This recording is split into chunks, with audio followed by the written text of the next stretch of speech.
Vote హమారా రాజ్ తుమారా నహి చెలేగా నహి చెలేగా అని ఒక నినాదం తీసుకొచ్చి దేశ ప్రజలందరినీ ఒక గాఢ నిద్రలో నుంచి లేపిండు. కాబట్టి ఆయన జీవితాన్ని చూసి స్ఫూర్తి పొంది నేను నా అంతకు నేను బీఎస్పీకి పోయినా.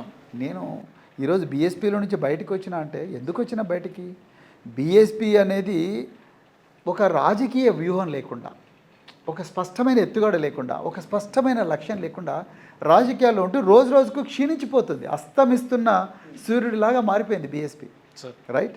సో అలాంటప్పుడు నాకు నా విలువైన జీవితాన్ని బీఎస్పీలో వేస్ట్ చేసుకోవడం కన్నా అదే బహుజనవాదాన్ని గుండెలో పెట్టుకొని రాజ్యాంగబద్ధంగా ఒక తెలంగాణను ఆంధ్ర దోపిడీ పాలకుల నుండి విముక్తి చేసి తెలంగాణ ప్రజలకు ఒక రాష్ట్రాన్ని అందించిన బీఆర్ఎస్ పార్టీ పోదామని నాకు అనిపించింది.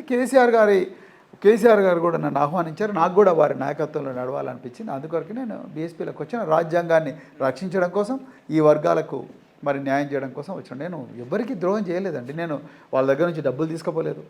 నేను వాళ్ళ ఇళ్లలోకి పోయి వాళ్ళ ఇల్లు నా పేరు మీద రాయించుకోలేదు. వాళ్ళ భూములు నా పేరు మీద రాయించుకోలేదు.